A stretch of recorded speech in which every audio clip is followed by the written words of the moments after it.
Un milliardaire trouve deux fillettes sans abri devant la tombe de son père.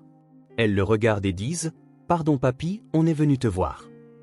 L'homme sourit, confus, mais ce n'est pas votre grand-père. Jusqu'à ce que les mots des filles le laissent sans voix. Avant de commencer l'histoire, n'oubliez pas de laisser un like et de vous abonner à la chaîne pour voir plus d'histoires comme celle-ci. L'automne peignait les arbres de rouge et d'or lorsque Nathan Collins poussa la grille en fer du cimetière. Ses pas résonnaient sur le sentier de pierre tandis qu'il marchait parmi les tombes, un bouquet de lys blancs fermement tenu à la main.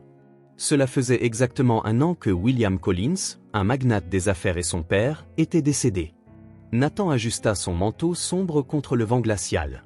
À 35 ans, il dirigeait un empire financier, vivait seul dans un manoir et souriait rarement. Il était l'héritage parfait de William Collins, solide et froid. Alors qu'il s'engageait dans l'allée des pierres tombales les plus imposantes, Nathan s'arrêta net. Quelqu'un se trouvait devant la tombe de son père. Pas des adultes, comme il s'y attendait, mais 2 petites filles. Elles lui tournaient le dos, penchées sur la stèle de marbre noir où William Edward Collins brillait en lettres d'or. Nathan fronça les sourcils. Les enfants n'étaient pas des visiteurs fréquents dans cette section exclusive du cimetière, surtout pas des enfants seuls. Et ces deux-là semblaient particulièrement déplacés, vêtus de simples habits usés, les cheveux en désordre, sans aucun adulte aux alentours. Il s'approcha lentement, ne voulant pas les effrayer. La plus petite, qui ne devait pas avoir plus de 4 ans, déposait une poignée de fleurs sauvages écrasées à la base de la stèle. L'aînée, peut-être 6 ans, tenait fermement la main de sa sœur. Nathan n'était plus qu'à quelques pas d'elle lorsqu'il entendit clairement la petite voix de la plus jeune. « Pardon papy, on est venu te voir. » Il se figea sur place. « Papy !» Ses enfants appelaient son père leur grand-père. L'aîné s'agenouilla et lissa la terre fraîchement retournée devant la tombe. « Maman n'a pas pu venir, elle est malade. » Nathan fit quelques pas de plus. Des feuilles sèches craquèrent sous ses chaussures, signalant sa présence aux fillettes. Elles se retournèrent vivement, leurs yeux grands ouverts comme 2 paires de phares. Ce que Nathan vit le fit presque reculer. L'aîné avait des yeux bleus saisissants, de la même nuance exacte de bleu qu'il voyait dans le miroir chaque matin. Les yeux des Collins. « Bonjour », dit-il, essayant de garder une voix stable malgré le tumulte qui s'installait dans son esprit. « Vous visitez cette tombe ?» L'aîné hocha la tête sans lâcher la main de sa sœur. Toutes deux l'observaient avec un mélange de curiosité et de méfiance. « On est venu voir papy », dit l'aîné. Nathan sentit une étrange vague le parcourir. Il regarda la stèle, puis les filles. Un sourire confus se dessina sur son visage. « Mais ce n'est pas votre grand-père », dit-il en montrant la stèle. « C'est William Collins. C'était mon père. » Les filles ne parurent pas surprises. En fait, la plus jeune esquissa un petit sourire, révélant des dents de lait. « Vous êtes oncle Nathan ?» demanda l'aîné, ses yeux bleus étudiant son visage. Nathan eut l'impression de recevoir un coup de poing dans l'estomac. « Oncle. Comment ses enfants connaissaient-elles son nom ? Comment savez-vous qui je suis ?» demanda-t-il, sa voix plus faible qu'il ne l'aurait voulu. « Maman a des photos de vous dans le journal », répondit la fillette. « Elle a dit que vous ressembliez à papy quand il était jeune. » Le monde autour de Nathan se mit à tourner. Les pièces d'un puzzle dont il ignorait l'existence commençaient à s'assembler. « Qui est votre mère ?» demanda-t-il, redoutant presque la réponse. « Emily Carter », répondit la fille. « Elle est à l'hôpital. La dame du refuge nous a laissé venir parce que maman voulait toujours le faire, mais elle ne peut pas. » Les mots de la fillette firent se dérober le sol sous ses pieds. Emily Carter. Un nom qui ne signifiait rien pour lui mais qui, soudain, semblait tout signifier. Si William Collins était le grand-père de ses enfants et que Nathan n'avait pas de frères et sœurs, du moins aucun dont il avait connaissance. « Comment vous appelez-vous » demanda-t-il, la bouche sèche. « Je m'appelle Lily » dit l'aîné, et elle, c'est Sophie. Nous sommes les petites filles de Papy Collins. Nathan regarda la tombe de son père, puis les filles, et de nouveau la tombe. William Collins, l'homme qu'il pensait connaître, avait apparemment eu un autre enfant, un fils ou une fille. Et ses enfants seraient ses nièces. « Vous êtes dans un refuge » demanda-t-il, remarquant à nouveau les vêtements usés et l'apparence négligée des filles. Lily hocha la tête. « C'est juste pour l'instant, jusqu'à ce que maman aille mieux. » Nathan ne put rien dire de plus. Un tourbillon de questions inondait son esprit. Qui était Emily Carter? Comment connaissait-elle son père? Pourquoi William n'avait-il jamais mentionné une autre famille? Et si ces filles étaient vraiment ses petites filles, cela signifiait que Nathan avait un frère ou une sœur qu'il n'avait jamais connu. En regardant ces deux petites enfants, apparemment négligés, Nathan sentit tout son monde vaciller. Tout ce qu'il pensait savoir sur sa famille était soudainement incomplet. Et le pire, c'est que le seul qui pouvait tout expliquer reposait maintenant silencieusement sous cette froide stèle de marbre. Nathan ne put dormir cette nuit-là. L'image des deux fillettes dans le cimetière ne le quittait pas. Lily et Sophie. Les petites filles de William Collins. Ses prétendues nièces. Assis dans son bureau, les lumières de Manhattan brillant à travers la fenêtre panoramique, il faisait tourner un verre de whisky entre ses doigts sans y boire. Si ces filles étaient vraiment les filles d'une sœur dont il n'avait jamais soupçonné l'existence, pourquoi son père n'avait-il jamais rien mentionné? William Collins n'était pas connu pour être sentimental, mais cachait une fille entière. Emily Carter, murmura-t-il pour lui-même. Il ouvrit son ordinateur portable et tapa le nom dans un moteur de recherche. Des milliers de résultats apparurent, mais aucun ne semblait pertinent. Il ajouta William Collins à la recherche. Rien de significatif. Après quelques minutes à fixer l'écran, Nathan prit une décision. Il décrocha le téléphone et composa un numéro qu'il utilisait rarement. Frank, c'est Nathan Collins. J'ai besoin d'une faveur urgente. Frank Dawson était le chef de la sécurité de Collins Enterprises, un ancien policier que William avait engagé des années auparavant. Si quelqu'un pouvait trouver des informations sur Emily Carter, c'était bien lui. J'ai besoin que tu trouves tout sur une femme nommée Emily Carter. Elle a deux petites filles, Lily et Sophie. Il semble qu'elle soit dans un refuge en ville. Et Frank, sois discret. Après avoir raccroché, Nathan garda son regard fixé sur la ville. Pourquoi ces filles l'affectaient-elles autant? Peut-être parce que, pour la première fois depuis des années, quelque chose avait percé la bulle de prévisibilité dans laquelle il vivait. Le téléphone portable sonna à 7 heures du matin. Frank avait fait son travail efficacement. Monsieur Collins, j'ai trouvé votre Emily Carter. Elle a 28 ans, travaille comme infirmière à l'hôpital Mercy. Elle est hospitalisée depuis 3 jours pour une pneumonie. Ses filles, Lily, 6 ans, et Sophie, 4 ans, sont temporairement au refuge OPA Brooklyn. Vous êtes sûr que c'est la bonne personne? Demanda Nathan, déjà en train de s'habiller. Positif. J'ai trouvé son acte de naissance. Mère, Margaret Carter, décédée il y a 5 ans. Père non mentionné. Nathan sentit un frisson lui parcourir l'échine. Envoyez-moi tous les détails et l'adresse du refuge. 30 minutes plus tard, Nathan conduisait sa propre voiture sur le pont de Brooklyn, chose qu'il faisait rarement. Il préférait habituellement utiliser son chauffeur, mais aujourd'hui, il avait besoin d'intimité. Il suivit les instructions du GPS jusqu'à un quartier de vieux bâtiments et de trottoirs fissurés. Le refuge Hope se trouvait dans un bâtiment en briques rouges qui avait connu des jours meilleurs. Nathan se gara et prit une profonde inspiration avant de sortir. Qu'allait-il dire? Comment expliquerait-il sa présence? Plus important encore, que ferait-il s'il découvrait que les filles étaient vraiment ses nièces? À la réception, une femme d'âge mûr aux cheveux grisonnants leva les yeux d'une pile de papier. « Puis-je vous aider? » Bonjour, mon nom est Nathan Collins. Je cherche des informations sur Lily et Sophie Carter. L'expression de la femme changea instantanément. Monsieur Collins. Les filles ont mentionné avoir rencontré quelqu'un au cimetière hier, mais... Elle le toisa de la tête aux pieds. Je n'aurais jamais imaginé que ce serait vous. Le Nathan Collins. Oui, eh bien, elle visitait la tombe de mon père, expliqua-t-il, mal à l'aise d'être reconnu. Elle semblait penser qu'il était leur grand-père. La femme hésita. Je suis Martha Wilson, la directrice du refuge. Pourquoi ne viendriez-vous pas dans mon bureau pour que nous puissions parler? Dans le petit bureau où s'entassaient des dossiers et où une plante fanée se trouvait sur le rebord de la fenêtre, Martha lui indiqua une chaise. Les filles sont arrivées il y a 3 jours, lorsque leur mère a été hospitalisée. Emily est seule, sans famille proche. Les petites n'avaient nulle part où aller. Et leur père? Demanda Nathan. Martha secoua la tête. Il n'y a pas de père dans le tableau. D'après ce que j'ai compris, Emily élève les filles seules depuis leur naissance. Nathan hésita avant sa question suivante.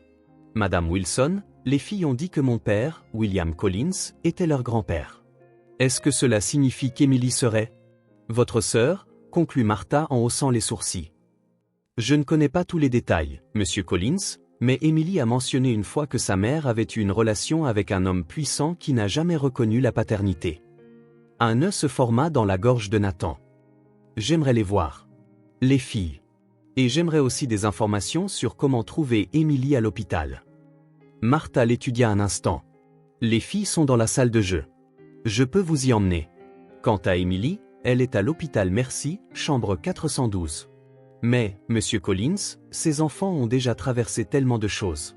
Si vous n'avez pas l'intention de vous impliquer réellement, il vaut peut-être mieux ne pas leur donner de faux espoirs. Ces mots frappèrent Nathan comme une gifle. Je comprends votre inquiétude, mais j'ai besoin de connaître la vérité. Dans la salle de loisirs, une dizaine d'enfants jouaient sous la surveillance d'une jeune femme. Nathan reconnut immédiatement Lily et Sophie, assises à une petite table en train de dessiner. Quand elles le virent, leurs deux paires d'yeux s'écarquillèrent. Sophie courut vers lui, prenant Nathan par surprise. « Oncle Nathan, tu es venu nous voir. » La spontanéité de la fillette le désarma. Lily s'approcha plus prudemment. « Tu es venu nous emmener voir maman ?» demanda-t-elle, l'espoir brillant dans ses yeux bleus, si semblables aux siens. « Je suis venu voir comment vous alliez, » dit Nathan en s'accroupissant à leur niveau. « Et oui, je veux aussi savoir comment va votre mère. » Après 20 minutes à parler avec les filles, Nathan quitta le refuge avec l'adresse de l'hôpital et un étrange sentiment dans la poitrine. Les filles étaient intelligentes et douces malgré leur situation, et la ressemblance physique, surtout avec Lily, était impossible à ignorer. L'hôpital Mercy était une structure grise et impersonnelle. Nathan passa la réception, expliqua qui il venait voir et se dirigea vers le 4e étage. Son cœur battait la chamade alors qu'il s'arrêtait devant la chambre 412. Qu'allait-il dire à cette femme qui pourrait être sa sœur? Il frappa légèrement et entra. La chambre était simple, avec 2 lits séparés par un rideau. Dans le lit près de la fenêtre, une jeune femme était assise, feuilletant un magazine. Quand elle le vit, ses yeux, du même bleu que ceux de Lily, s'écarquillèrent de choc. « Bonjour » dit Nathan en s'arrêtant à l'entrée. « Êtes-vous Emily Carter ?» Elle ferma lentement le magazine sans le quitter des yeux. « Oui. Et vous devez être Nathan Collins. » Il y avait une tension dans sa voix qui le surprit. Ce n'était pas de la peur, mais autre chose, un mélange de ressentiment et de prudence. « Vos filles m'ont rencontré hier au cimetière » expliqua-t-il en s'approchant du lit. « Elles visitaient la tombe de mon père. » Emily laissa échapper un petit soupir. Elle n'aurait pas dû y aller seule. Martha avait promis de les garder au refuge. « Elles vont bien » l'assura Nathan. « Je viens de les voir. » Un silence tendu emplit la pièce. Nathan rassembla son courage pour poser la question qui lui tournait dans la tête. « Emily, vos filles appelaient mon père leur grand-père. Elles ont dit que vous aviez des photos de moi. Pourquoi ?» Emily le fixa longuement avant de répondre. Son visage était pâle, avec des cernes sous les yeux, mais il y avait une fermeté dans son expression. « Parce que William Collins était aussi mon père. Ce qui fait de vous mon demi-frère. » Même s'il s'en doutait déjà, l'entendre confirmer fit que Nathan dut s'appuyer contre le mur pour se soutenir. « Comment, quand ?» Ma mère, Margaret, travaillait comme assistante de direction chez Collins Enterprises en 1995, expliqua Emily, sa voix maintenant plate, comme si elle racontait une histoire qu'elle avait répétée de nombreuses fois. Elle avait 24 ans, votre père en avait 50 et était déjà marié à votre mère. Ils ont eu une liaison pendant près d'1 an. Nathan ferma les yeux un instant. La chronologie correspondait. Il n'avait que 5 ans en 1995. Quand ma mère est tombée enceinte, continua Emily, votre père a nié que le bébé était de lui. Il lui a offert de l'argent pour régler le problème. Quand elle a refusé, il l'a licenciée et lui a versé une somme pour qu'elle disparaisse. Il lui a fait signer des documents promettant de ne jamais le contacter ni de faire de réclamation de paternité. Nathan sentit son estomac se nouer. Cela ressemblait exactement à quelque chose que William Collins ferait. Comment avez-vous su qu'il était votre père, alors? Ma mère ne me l'a jamais caché. Elle gardait des coupures de journaux, des photos de lui à des événements. Elle m'a toujours dit qui était mon père, même s'il ne voulait rien avoir à faire avec moi. Emily esquissa un sourire triste. Elle n'était pas amère, vous savez. Elle disait que malgré tout, il lui avait donné moi, et c'était ce qui comptait. Nathan tira une chaise et s'assit. Pourquoi ne l'avez-vous jamais cherché, ou moi? Emily laissa échapper un rire sec. Pour dire quoi? Bonjour, je suis votre fille illégitime, celle que vous avez payée pour la cacher. De plus, il avait fait promettre à ma mère, et elle a tenu parole. Après sa mort, j'ai pensé essayer, Mais j'ai découvert que j'étais enceinte de Lily. Les priorités changent. Et le père des filles? Le visage d'Emily se durcit. Il n'est pas dans le tableau. Jamais. Nathan absorbait tout en silence. Son père, le grand William Collins, avait caché une fille pendant des décennies, payé pour le silence d'une femme et l'avait abandonnée alors qu'elle était enceinte.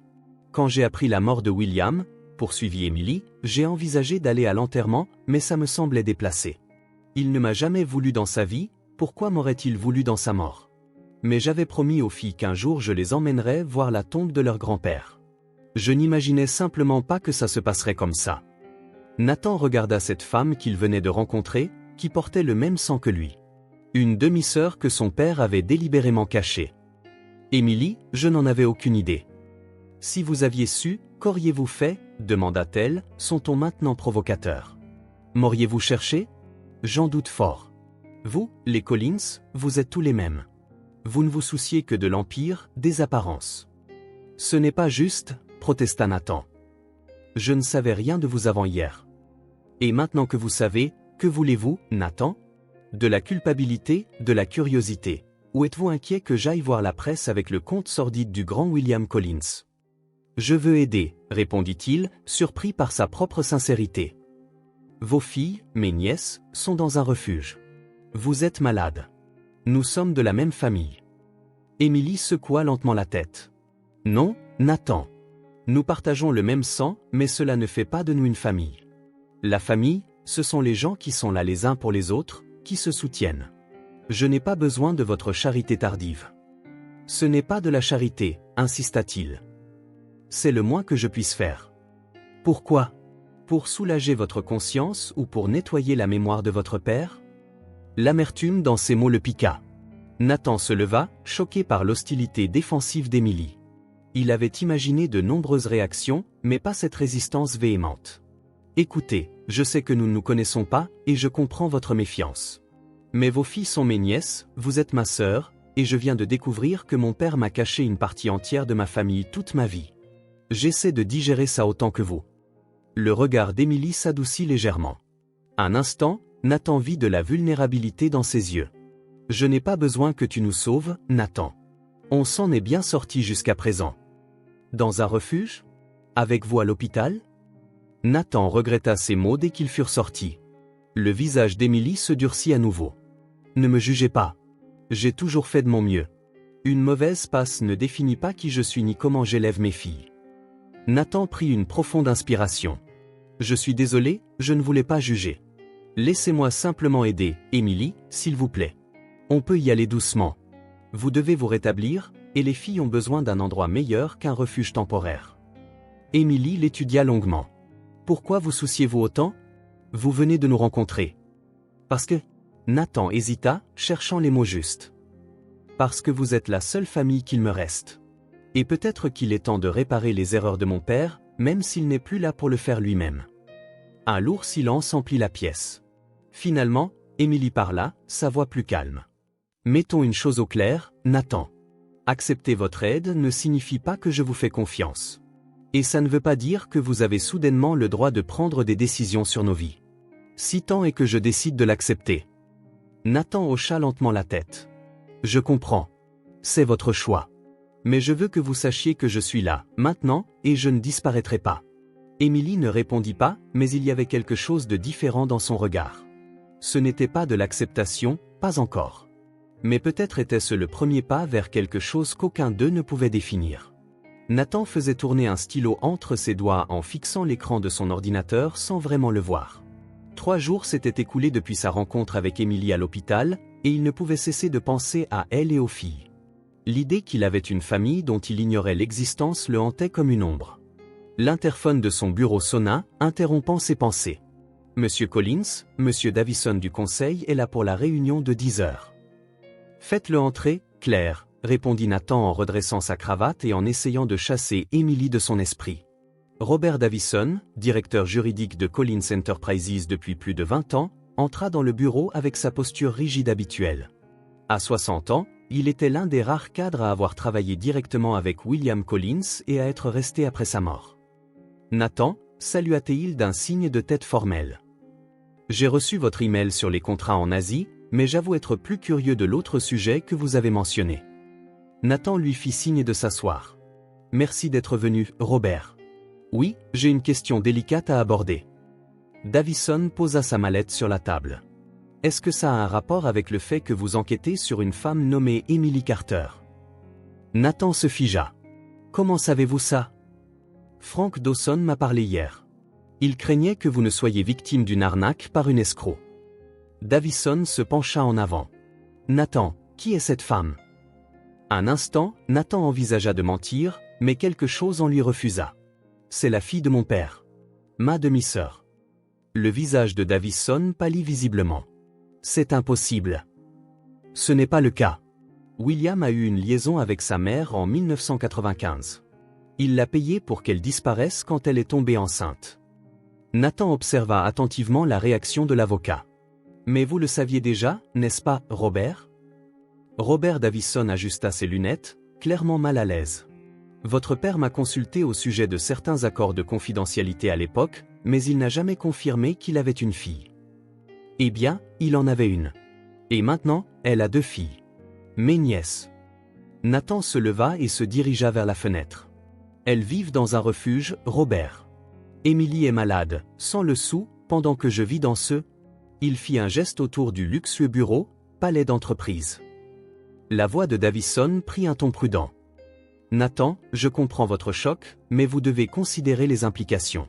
Si cette femme est vraiment la fille de William, elle pourrait avoir droit à une part importante de l'héritage. Les actionnaires seraient furieux, sans parler du scandale pour l'image de l'entreprise. J'en suis conscient, répondit Nathan, plus sèchement qu'il ne l'aurait voulu. De plus, continua Davison, comment pouvez-vous être sûr qu'elle est bien celle qu'elle prétend être? Avez-vous envisagé un test ADN? Il y a beaucoup d'opportunistes. Nathan se tourna pour lui faire face. Avez-vous vu ses filles? Surtout Lily, l'aînée. Elle a les mêmes yeux que moi. Que mon père. Les coïncidences arrivent, argumenta Davison. Nathan, vous avez été élevé pour diriger cette entreprise. Vous êtes le seul héritier légitime de William. Ne gâchez pas tout pour une possible erreur ou pire, une fraude élaborée. Ces mots frappèrent Nathan comme un coup de poing. C'était exactement le genre de choses que son père aurait dites. Protéger l'Empire avant tout. L'image publique avant la vérité. Je vais l'aider, déclara Nathan, se surprenant lui-même par la fermeté de sa voix. D'une manière ou d'une autre. Davison soupira. Si vous êtes déterminé, soyez au moins prudent. Je suggère un accord de confidentialité avant toute aide financière. Et certainement un test ADN. Après le départ de Davison, Nathan resta près de la fenêtre, observant l'agitation de Manhattan. Des gens pressés, chacun avec sa propre histoire, ses propres secrets de famille. Combien d'autres William Collins y avait-il, des hommes puissants niant leurs responsabilités, cachant des pans entiers de leur vie? Son téléphone vibra. Un message de l'hôpital. Emily sortirait cet après-midi. Sans réfléchir une seconde, Nathan attrapa son manteau et les clés de sa voiture. Le refuge Hope semblait encore plus déprimant sous la faible lumière de fin d'après-midi. Nathan se gara devant le bâtiment de briques et prit une profonde inspiration avant de sortir. Il avait passé toute la journée à réfléchir à ce qu'il dirait à Emily, comment il pourrait la persuader d'accepter son aide. Martha Wilson l'accueillit avec un sourire fatigué. « Monsieur Collins, quelle surprise! Emily vient de rentrer de l'hôpital. Elle est dans la chambre 14 avec les filles. »« Comment va-t-elle » demanda Nathan. « Mieux, mais épuisée. Elle a insisté pour quitter l'hôpital aujourd'hui, même si les médecins recommandaient plus de temps. Elle est têtue, inquiète pour les factures, pour les filles. » Nathan hocha la tête, ressentant un mélange d'admiration et de frustration. « Puis-je la voir » Martha le conduisit à travers les couloirs étroits jusqu'à une porte au bout du couloir. Elle frappa légèrement et l'ouvrit. « Emily, tu as de la visite. » La chambre était petite, avec 2 lits simples et un lit superposé. Lily et Sophie étaient assises par terre, jouant avec des poupées usées, tandis qu'Emily rangeait quelques vêtements dans une commode. Quand elle vit Nathan, son visage montra de la surprise, puis de la méfiance. « Les filles, » dit Martha, « et si vous m'aidiez à préparer des collations pour tout le monde ?» Sophie sauta sur ses pieds, excitée, mais Lily regarda sa mère avec hésitation. « C'est bon, ma chérie, » assura Emily. « Va avec Madame Wilson. » Après le départ des enfants, un lourd silence emplit la pièce. Émilie s'assit sur le bord du lit, visiblement fatiguée. « Je ne m'attendais pas à te revoir si tôt, dit-elle. »« J'ai entendu dire que tu sortais de l'hôpital aujourd'hui, » répondit Nathan, debout près de la porte. « Comment te sens-tu ? » ?»« Mieux. Je ne peux pas me permettre de rester malade longtemps. » Elle fit un geste autour de la pièce. « Comme tu peux le voir, notre plan B n'est pas exactement un 5 étoiles. » Nathan examina l'espace exigu, les murs écaillés, la fenêtre qui fermait à peine. La culpabilité l'envahit à nouveau. « Émilie, je veux t'aider. Je peux te trouver un appartement, payer tes factures médicales, m'assurer que les filles ont tout ce dont elles ont besoin. » Émilie croisa les bras. « Et en retour ?» La question le prit au dépourvu. « En retour ? Je ne veux rien. Nous sommes de la même famille. »« Famille, » répéta-t-elle avec un sourire triste. « Tu me connais depuis moins d'une semaine, Nathan. Nous ne sommes pas une famille juste parce que nous partageons la moitié de notre ADN. »« Alors laisse-moi apprendre à te connaître, » insista-t-il. « Laisse-moi faire partie de la vie des filles. Ce sont mes nièces. » Émilie étudia son visage pendant un long moment. « Pourquoi est-ce si important pour toi ? Est-ce de la culpabilité, ou juste un projet caritatif pour te sentir mieux d'être l'enfant unique du grand William Collins ?» Ces mots faisaient mal, mais Nathan reconnut l'autodéfense derrière eux. « Ce n'est pas ça du tout. Peut-être que c'est en fait égoïste. J'ai passé toute ma vie seule, Émilie. Ma mère est partie quand j'avais 10 ans, mon père était, eh bien, tu sais comment il était. J'ai grandi entouré de gens qui voulaient des choses de moi, pas être avec moi. » Quelque chose dans l'expression d'Émilie s'adoucit. « Et tu penses que l'argent va tout arranger ? Guérir les blessures que ma mère a portées pendant des années ? Donner à mes filles un grand-père qui n'a jamais voulu les connaître ? Non, admit Nathan. Je sais que ma fortune ne peut pas effacer ce que mon père a fait, ni annuler la souffrance que vous avez endurée. Mais elle peut vous donner un meilleur avenir. » Émilie baissa les yeux sur ses mains, sa détermination toujours visible sur son visage las. « Je peux m'occuper de mes filles seule. Je l'ai toujours fait. »« Je n'en doute pas, » répondit Nathan. « Mais personne ne devrait avoir à tout faire seul. Ni toi, ni moi. » Un silence s'installa entre eux, moins tendu qu'auparavant. Nathan réalisa qu'il ne pouvait pas forcer Émilie à accepter son aide. Elle avait passé toute sa vie à être forte, à survivre sans le nom des Collins. Sa résistance n'était pas de la simple obstination, c'était de l'autopréservation. « Pense Y, dit-il finalement. Pas pour toi, mais pour Lily et Sophie. Elles méritent mieux que cet endroit.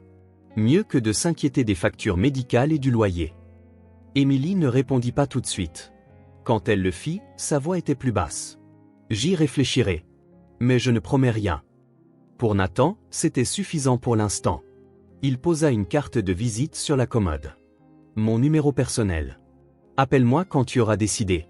Ou si tu as besoin de quoi que ce soit. » En quittant le refuge, Nathan ressentit un étrange mélange d'émotions. Une partie de lui craignait qu'Émilie n'appelle jamais, qu'elle rejette son aide en bloc. Une autre partie craignait le contraire, qu'elle accepte et qu'il ne sache pas comment être le frère dont elle avait besoin. Alors qu'il retournait à Manhattan, les gratte-ciels s'élevant à l'horizon comme des sentinelles de son privilège, Nathan sut que peu importe ce qu'Émilie déciderait, sa vie ne serait plus jamais la même. Les secrets de William Collins avaient tout changé, et maintenant, il devait décider quel genre d'homme il serait. Une copie de son père, ou quelqu'un de complètement différent. Nathan n'arrivait pas à dormir pour la 3e nuit consécutive. Il se retrouva sur la terrasse de son appartement, contemplant la ville illuminée en contrebas. Sa rencontre avec Émilie à l'hôpital l'avait plus secoué qu'il ne s'y attendait. Une sœur, des nièces, une famille dont il ignorait l'existence. Il but une gorgée de son whisky, laissant le liquide ambré lui brûler la gorge. Une partie de lui voulait aider Émilie et les filles immédiatement, les sortir du refuge, leur offrir une maison confortable, payer les factures médicales, s'assurer que les filles recevraient une bonne éducation. Après tout, il avait assez d'argent pour plusieurs vies. Mais une autre partie hésitait. Et s'il agissait trop vite ? Et si Émilie ne voulait vraiment pas de son aide ? S'il s'impliquait trop et finissait déçu ? Ou pire, s'il décevait les filles ? Son téléphone sonna, interrompant ses pensées. C'était Frank Dawson.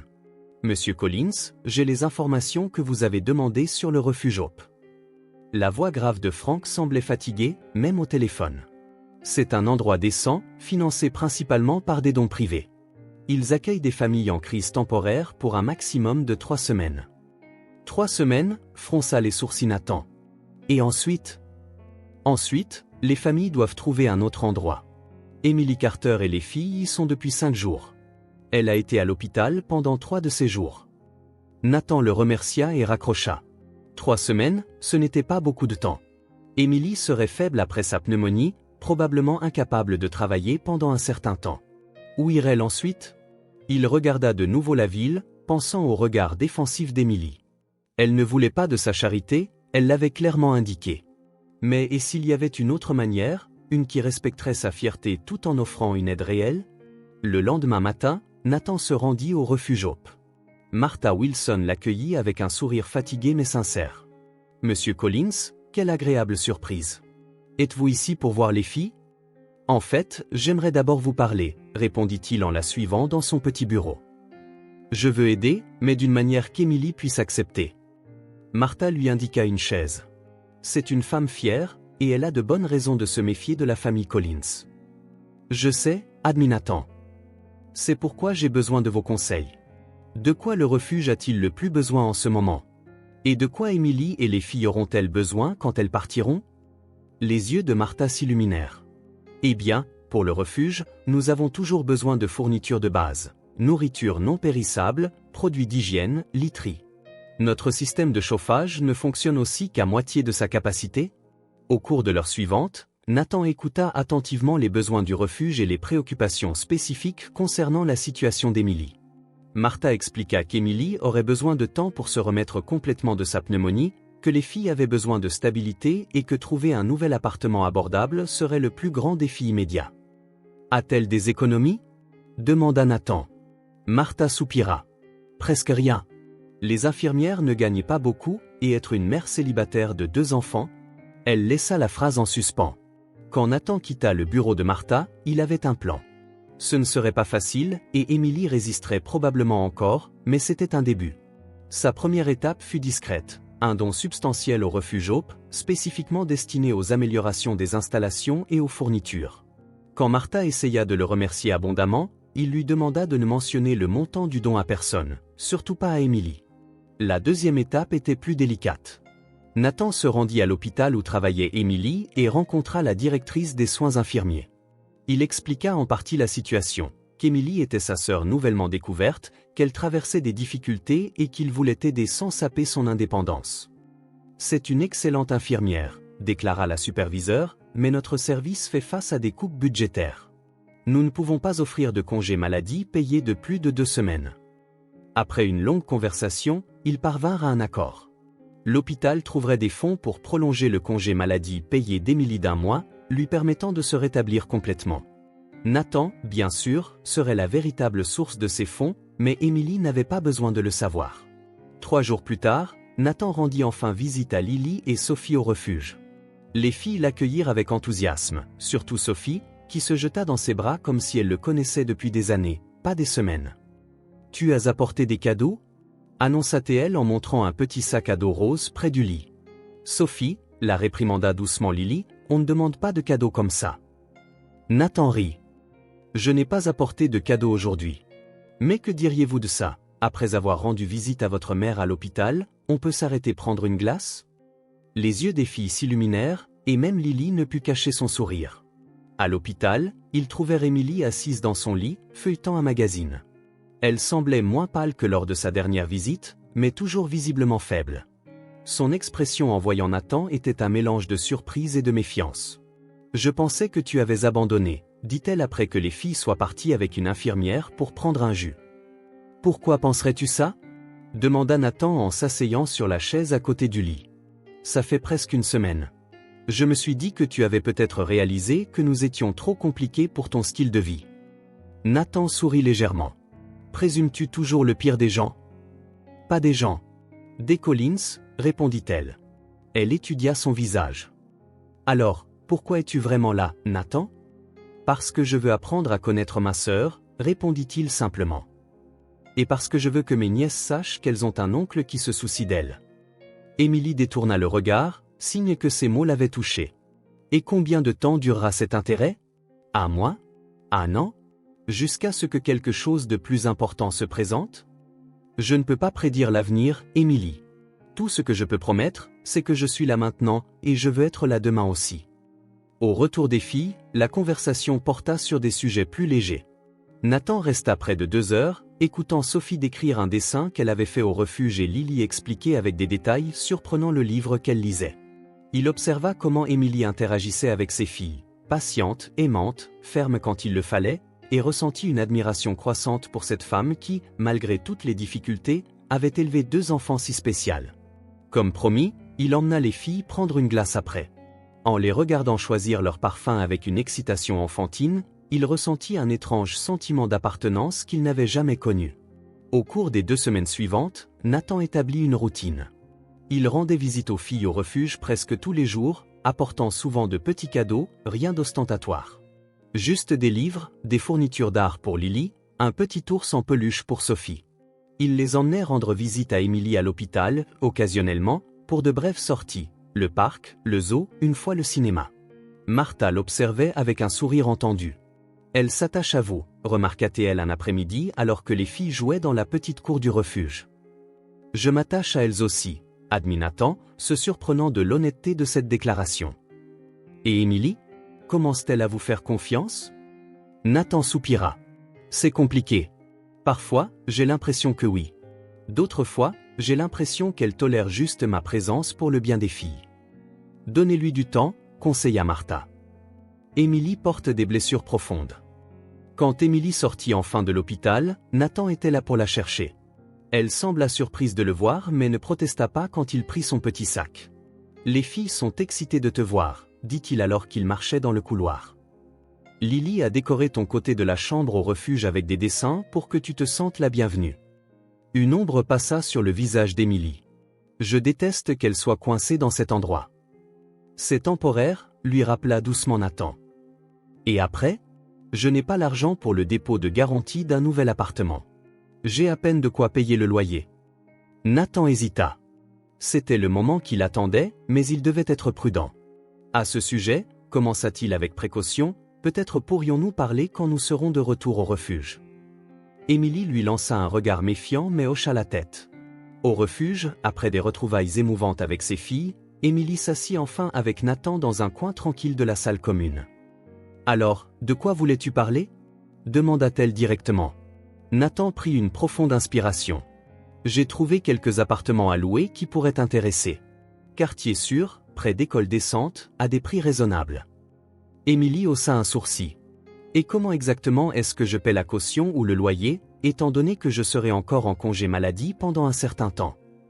En ce qui concerne la caution, Nathan choisit ses mots avec soin, « J'aimerais aider. Comme une avance, pas un cadeau. Tu pourras me rembourser quand tu le pourras, sans précipitation. » « Et pourquoi ferais-tu ça ? » « Parce que nous sommes de la même famille, dit-il simplement. Et les familles s'entraident. » Émilie l'étudia longuement, comme si elle essayait de déchiffrer ses véritables intentions. « Et si je ne parviens jamais à te rembourser ? Alors ne le fais pas. Ce n'est pas le but. » À sa surprise, Émilie ne rejeta pas l'idée d'emblée. « J'y réfléchirai, dit-elle enfin. C'était plus que ce que Nathan espérait. Un petit pas, mais significatif. Dans les jours qui suivirent, Émilie commença lentement à se faire à l'idée d'accepter l'aide de Nathan. Ensemble, ils visitèrent certains des appartements qu'il avait trouvés. C'étaient des endroits modestes, rien de luxueux, mais propres, sûrs et nettement meilleurs que le refuge. Émilie choisit le plus simple, le plus abordable. Un appartement de 2 chambres dans un immeuble plus ancien mais bien entretenu, avec un petit espace vert où les filles pourraient jouer. Quand Nathan remit le chèque pour la caution et le premier mois de loyer, Émilie sembla se débattre intérieurement. « Ça ne veut pas dire que je suis d'accord avec tout, » dit-elle finalement en acceptant l'enveloppe. « Je le rembourserai. »« Je sais, » répondit Nathan, résistant à l'envie de dire que ce n'était pas nécessaire. Pendant le déménagement, qui consistait principalement à prendre les quelques sacs et cartons qu'il possédait, Nathan réalisa à quel point ils avaient peu de choses. L'appartement, bien que petit, semblait vide. « Il nous faut des meubles », commenta-t-il pendant qu'Émilie organisait quelques vêtements dans un placard intégré. « J'achèterai au fur et à mesure, » répondit-elle. « Les lits sont le plus important pour l'instant. Tout le reste peut attendre. » Nathan voulut protester, proposé de meubler tout l'appartement, mais il savait que ce serait trop. À la place, il suggéra: et si j'apportais quelques articles de base? Une table, des chaises, peut-être un canapé. J'ai des meubles en trop dans un garde-meubles. Ce n'était pas tout à fait vrai, bien sûr, mais ça sonnait mieux que de proposer d'acheter tout neuf. Émilie hésita, mais la pensée de ses filles assises par terre pour manger la fit céder.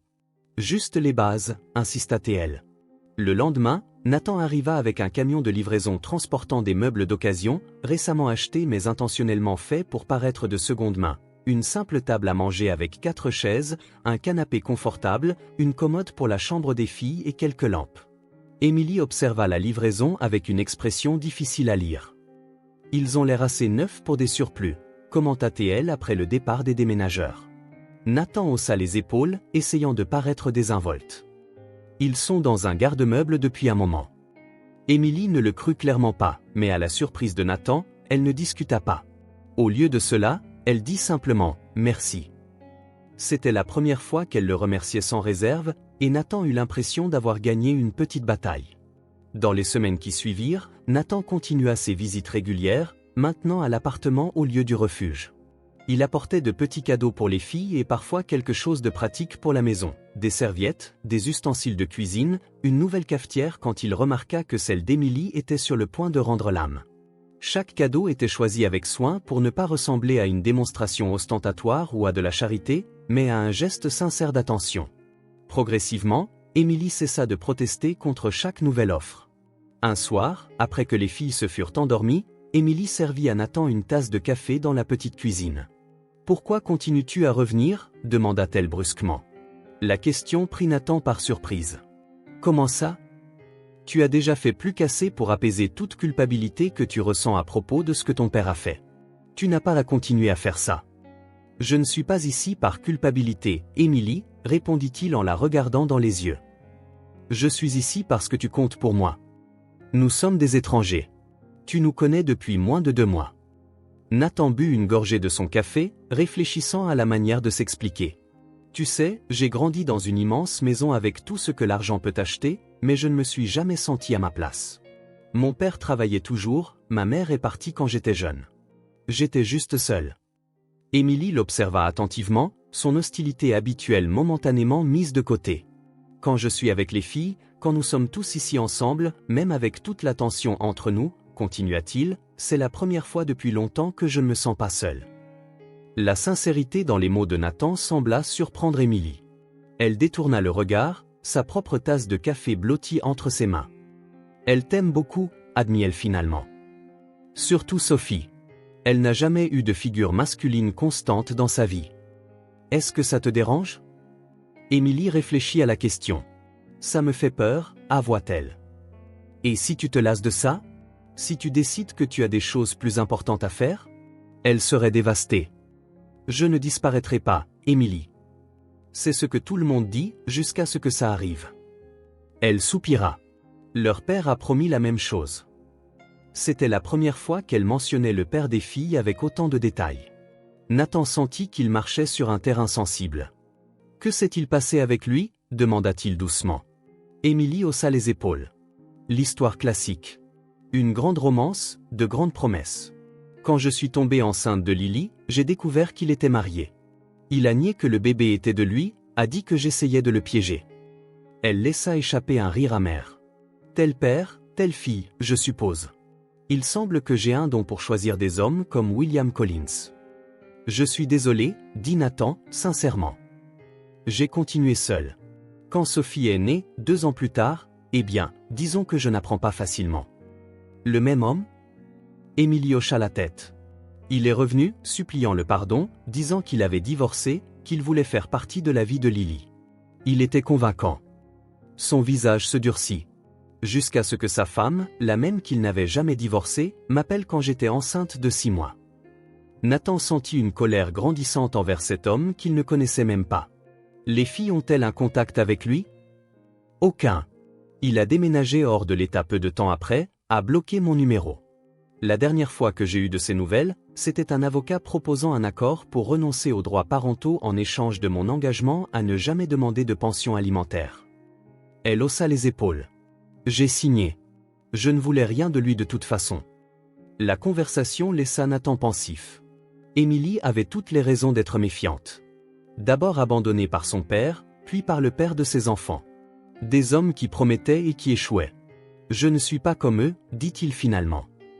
Tout le monde dit qu'ils ne sont pas comme les autres, répondit Émilie, mais son ton était plus las que cynique. Alors, je devrais le prouver, déclara Nathan. Jour après jour.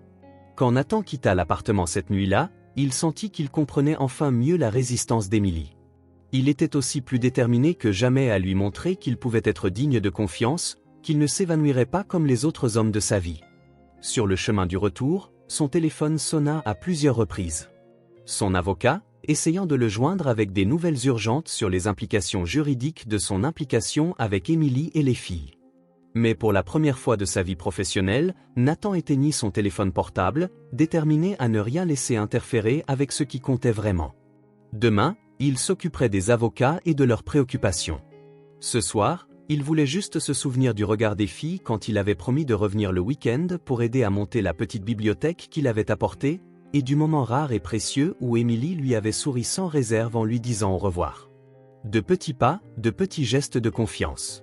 Ce n'était que le début, mais pour Nathan, cela signifiait tout. C'était un samedi matin parfait. Ciel bleu, température agréable, une légère brise printanière. Nathan attendait sur le parking de l'immeuble d'Émilie, tapotant ses doigts sur le volant du VUS qu'il avait loué spécialement pour la journée. Il avait envoyé un message 2 jours plus tôt, invitant Émilie et les filles à passer la journée ensemble. À sa surprise, après 24 heures de silence, elle avait répondu par un simple d'accord. Quand Émilie apparut avec les filles, Nathan ne put s'empêcher de remarquer à quel point les enfants avaient l'air différentes de la première fois qu'il les avait vues au cimetière. Leurs vêtements, bien que simples, étaient propres et soignés. Lily avait les cheveux en une queue de cheval nette, et Sophie portait une robe à pois jaunes qui la faisait ressembler à un petit rayon de soleil. « Oncle Nathan !» cria Sophie en courant vers lui. Au cours des derniers mois, elle était devenue encore plus affectueuse. Lily suivit, d'un pas plus réservé, mais un sourire était sur son visage. Émilie arriva en dernier, visiblement hésitante. « Alors, où allons-nous ?»« C'est une surprise, » répondit Nathan en ouvrant la portière. « Mais je promets que ça vous plaira. » Pendant le trajet hors de la ville, Sophie maintint une conversation animée sur sa nouvelle école et les amis qu'elle se faisait. Lily intervenait occasionnellement, mais passait la plupart du temps à observer tranquillement le paysage qui défilait. Émilie resta silencieuse, jetant un regard occasionnel à Nathan. Après près d'une heure de route, Nathan s'engagea sur un chemin privé menant à une propriété isolée. De grandes grilles en fer s'ouvrirent automatiquement à leur approche. « Qu'est-ce que c'est que cet endroit ?» demanda enfin Émilie, rompant son silence. « Une retraite de sauvetage pour animaux » dit Nathan en se garant près d'une ferme rénovée. « J'ai pensé que les filles aimeraient voir les animaux. Et ils nous ont préparé un pique-nique. » Les yeux de Sophie s'écarquillèrent. « Il y a des chevaux ? » « Et des poneys, des chèvres, des moutons et même quelques alpagas, » répondit Nathan avec un sourire. « Et le meilleur, c'est qu'on peut nourrir la plupart d'entre eux. » Le visage de Lily s'illumina aussi, bien qu'elle tentât de cacher son excitation. « Je n'ai jamais vu d'alpaga de près. » Émilie sembla surprise par le choix de la sortie. « Comment as-tu trouvé cet endroit ? » Un ami l'a mentionné une fois. Il y amène ses enfants tous les mois pour faire du bénévolat, haussa les épaules Nathan. Ce n'est rien de chic, mais j'ai pensé que ce serait amusant. Émilie étudia son visage un instant. Je pensais que tu nous emmènerais dans un endroit chic ou dans un parc d'attractions cher. Je peux faire ça la prochaine fois si tu préfères, dit-il en sortant leur sac. Mais j'ai pensé que quelque chose de plus calme serait mieux pour que nous apprenions à nous connaître. Une femme d'âge mûr, portant des bottes en caoutchouc et un chapeau de paille, sortit pour les accueillir. Monsieur Collins, bienvenue. Je suis Martha, la gardienne en chef. Et voici sans doute les filles dont vous m'avez parlé. Prête à rencontrer nos amis à quatre pattes ? Les heures suivantes passèrent comme dans un rêve. Sophie poussait des cris de joie à chaque nouvel animal, tandis que Lily se révéla étonnamment adroite avec eux, en particulier avec un poney têtu qui, selon Martha, laissait rarement quiconque s'approcher. Nathan observa Émilie se détendre progressivement, d'abord en regardant simplement ses filles, puis en se joignant à la fête. Quand elle éclata de rire en voyant Sophie essayer d'imiter le son d'un alpaga, Nathan sentit quelque chose de chaleureux dans sa poitrine. C'était la première fois qu'il la voyait vraiment heureuse. Pendant le pique-nique, assis sur une grande couverture à carreaux sous un arbre feuillu avec vue sur le pré des chevaux, la conversation coula plus naturellement que jamais. « Comment savais-tu que Lily adorerait les animaux ?» demanda Émilie alors que les filles exploraient un potager voisin avec Martha. Nathan croqua dans une pomme. « Elle a beaucoup de livres sur les animaux.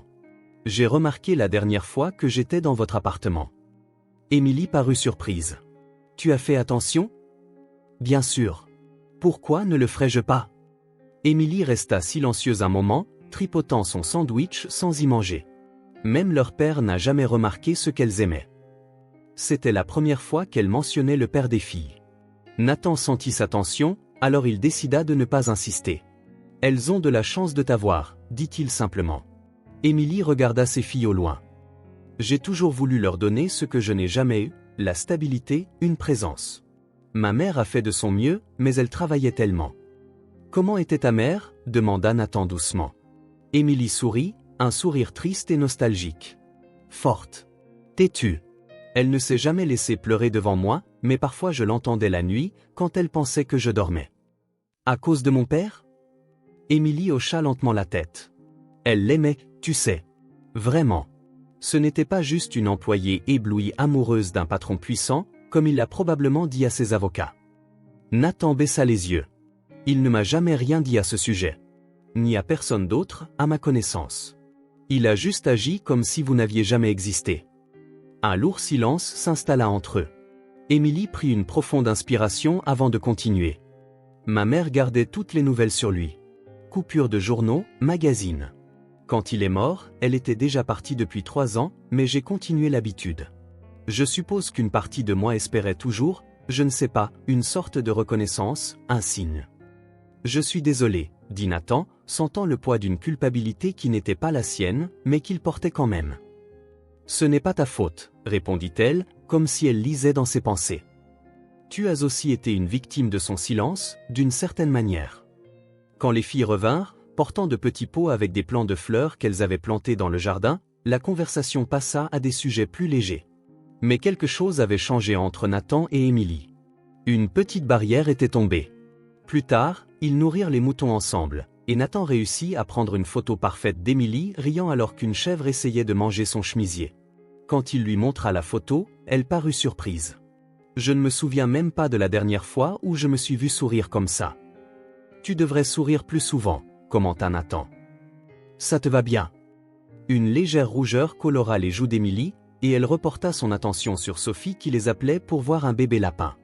Sur le chemin du retour, les filles s'endormirent à l'arrière, épuisées par tant d'activités. Le silence dans la voiture était confortable, jusqu'à ce qu'Émilie parle, sa voix presque un murmure pour ne pas réveiller ses filles. « J'ai trouvé quelque chose hier.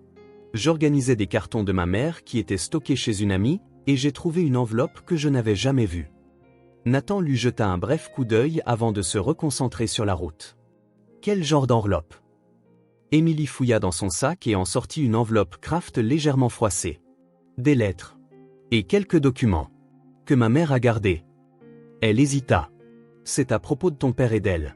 Des choses que je ne savais même pas. Nathan sentit son cœur s'accélérer. Tu veux que je les voie? Émilie fixa l'enveloppe un long moment. Je le veux. Mais pas ici, pas maintenant. Pourrais-tu passer à l'appartement demain soir, après que les filles soient couchées? J'y serai, promis. Quand ils arrivèrent à l'immeuble d'Émilie, il faisait déjà nuit. Nathan aida à porter les filles endormies jusqu'à l'appartement.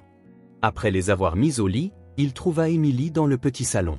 « Merci pour aujourd'hui, dit-elle, pour la première fois avec une reconnaissance sincère. C'était spécial. Pour elle. Et pour toi, s'aventura Nathan. Émilie sourit légèrement. Oui, pour moi aussi. Tu n'es pas ce à quoi je m'attendais, Nathan Collins. À quoi t'attendais-tu? À quelqu'un de plus, comme ton père, je suppose. Nathan ressentit ces mots comme un compliment inattendu. À demain soir, alors. Émilie hocha la tête, serrant l'enveloppe contre sa poitrine. À 9 heures. Les filles seront endormies d'ici là. La nuit suivante, Nathan arriva pile à l'heure.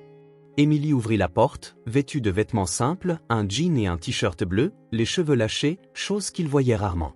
Elles se sont endormies rapidement ce soir, dit-elle en l'invitant à entrer. Elles étaient épuisées de raconter à tout le monde à l'école l'histoire des animaux. Le salon n'était éclairé que par une lampe d'angle, créant une atmosphère plus intime.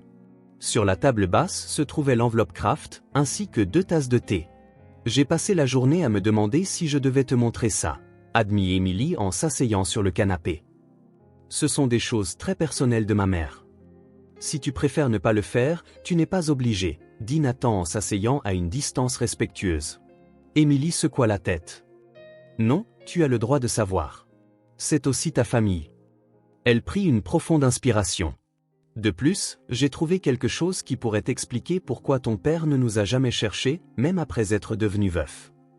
Nathan la regarda ouvrir l'enveloppe avec précaution, comme si elle manipulait des reliques délicates. Elle en sortit quelques feuilles de papier, certaines jaunies par le temps. Ceci est une lettre que ma mère a écrite à William, mais qu'elle n'a jamais envoyée. Elle est datée de 2 semaines avant son licenciement, expliqua Emily, tendant la lettre à Nathan, dont les mains tremblaient légèrement en la prenant. L'écriture était délicate et claire. Nathan commença à lire en silence. « William, je sais que ce que je vais te dire va tout changer entre nous, mais je ne peux plus garder ce secret. Je suis enceinte. Je sais que ce n'est pas ce que nous avions prévu. En fait, nous n'avons jamais rien prévu au-delà de ces moments volés dans ton bureau et cet hôtel à Chicago. Mais c'est arrivé, et maintenant nous devons décider quoi faire. Je t'aime, William. J'ai été discrète sur notre relation, comme tu l'as demandé. Je comprends ta position, ta famille.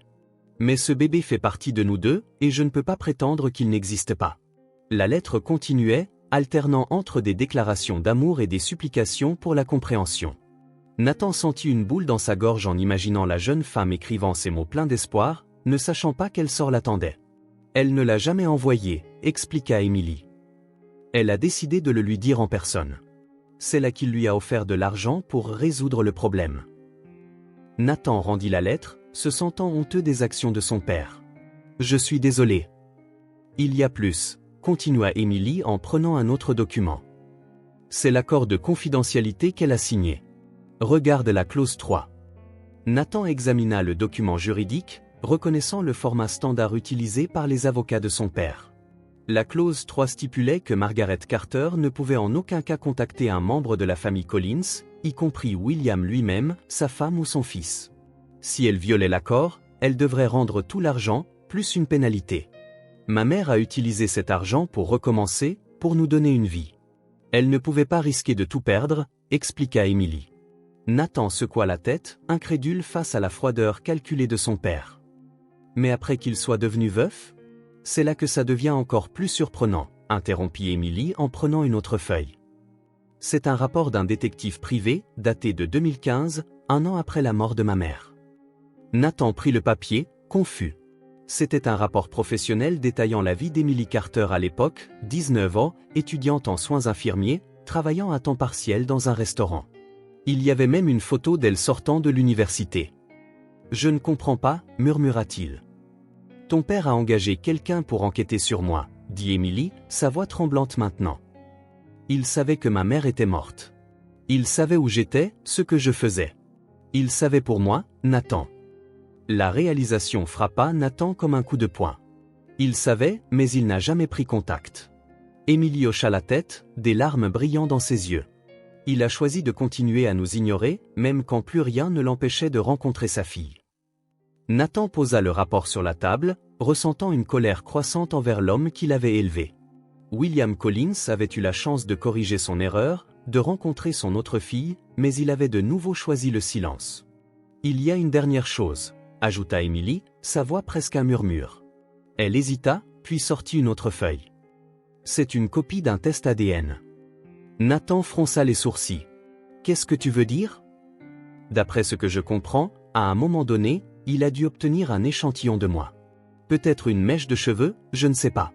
Il a confirmé ce qu'il savait déjà. Je suis sa fille. Certitude à 99,9%. Le choc laissa Nathan sans voix. Son père avait secrètement confirmé la paternité, mais avait tout de même choisi de ne rien faire.